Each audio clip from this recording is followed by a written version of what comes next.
bonsoir, bienvenue dans Albums. Aujourd'hui on s'attaque à l'album Led Zeppelin, non pas un, Pas deux, pas trois, mais bien 4, considéré comme l'un des meilleurs albums du rock, du hard rock et même du heavy metal. Led Zeppelin 4 est le 4ème album du groupe Led Zeppelin. Allez, c'est tout pour moi, merci. Merci, c'est gentil. Allez, vous pouvez vous abonner à ma chaîne YouTube et liker ma page Facebook, merci, ciao.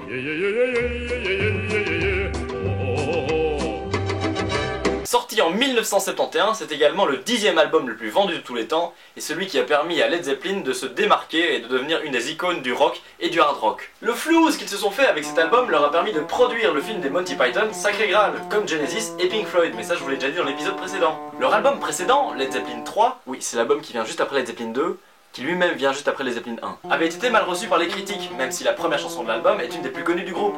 C'est celle qui sert d'introduction à l'émission 50 minutes Inside.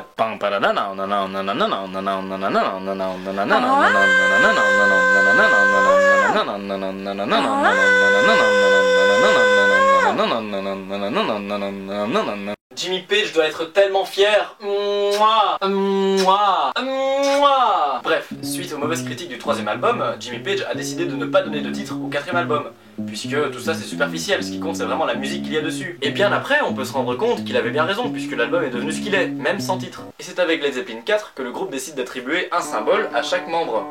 Ainsi, Jimmy Page est représenté par le symbole appelé Zoso, même s'il n'est pas vraiment composé de lettres de l'alphabet. Il s'agirait plus exactement d'un symbole du XVIe siècle représentant le Capricorne et Saturne, mais Jimmy Page ne s'est jamais vraiment expliqué là-dessus. On sait juste qu'il était Capricorne, mais rien de plus. John Paul Jones a choisi le triquetre, signe qui regroupe 3 poissons, symbolisant une personne digne de confiance et compétente. John Bonham, le batteur, s'est vu attribuer les 3 cercles enchevêtrés, sans doute un symbole pour la Trinité, Père, Mère, Fils. On ne sait pas s'il l'a choisi parce que ça représente 3 batteries vues du dessus, ou parce que c'est le symbole de la bière Ballantine. Quant à Robert Plant, il a décidé de choisir le symbole de Mahat, la déesse de la justice et de l'équité. La plume dans le cercle représenterait son côté écrivain, son côté auteur des paroles pour les chansons du groupe. Même si Led Zeppelin était composé de 4 membres, ils ont décidé d'attribuer un symbole à Sandy Denny, qui faisait des voix de fond dans la chanson The Battle of Evermore. Mais on y vient dans un instant. Son symbole à elle est composé de 3 triangles qui se rejoignent en un point, c'est le symbole de la Trinité divine. L'usage de ces symboles leur a attiré les foudres de groupuscules ultra-chrétiens,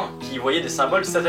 Même si les signes choisis par le groupe, ainsi que certaines paroles de leurs chansons montrent un intérêt certain pour l'alchimie et pour le mysticisme, notamment pour Aleister Crowley, qui est LA figure du mysticisme d'après 19e siècle, rien n'indique que Led Zeppelin vouait un culte à Satan. En plus, les arguments des ultras sont complètement absurdes. Le S du Zoso de Jimmy par exemple serait un S de Satan. Je tiens juste à rappeler que dans Jésus, il y a 2 S. Donc voilà, je me méfierais un peu plus de Jésus par exemple.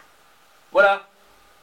Pour conclure cette parenthèse sur les symboles, il semblerait que John Paul Jones et John Bonham aient choisi leur symbole en mode total random, ce qui est assez vraisemblable puisque c'était monnaie courante dans les groupes hippies et contestataires. L'album contient 8 chansons, dont au moins 4 font partie des plus célèbres du groupe. Led Zeppelin 4 commence par Black Dog, assez emblématique du hard rock avec son riff pénétrant et la voix stridente de Jimmy Page. Le titre Black Dog a été choisi en référence à un labrador noir qui venait se promener sur les bords du studio pendant que le groupe enregistrait, même si la chanson n'a rien à voir avec un chien noir. Pour la partie vocale, Jimmy Page a reconnu s'être inspiré légèrement de Oh Well de Fleetwood Mac, sorti 2 ans plus tôt, que je vous conseille d'ailleurs si vous aimez bien le bon rock sa mère. Ensuite vient le tube Rock'n'Roll, repris par la suite par Van Halen, Suzanne Tedeschi, Jerry Lee Lewis ou encore les Foo Fighters. La 3ème chanson de l'album mérite qu'on s'y penche d'un peu plus près, puisqu'il s'agit de The Battle of Evermore. C'est aussi la seule chanson de Led Zeppelin à faire appel à une personne extérieure au groupe, Sandy Denny, dont j'ai parlé tout à l'heure. La chanson aurait été écrite par Jimmy Page après avoir lu un livre sur l'histoire d'Écosse, mais beaucoup de fans du Seigneur des Anneaux estiment qu'il s'agit là d'une référence au Retour du Roi, et que la chanson raconterait en fait la bataille de Pelennor. Ce ne serait d'ailleurs pas la première fois que le groupe dédierait une chanson à la trilogie, puisque Ramble On et Misty Mountain Hop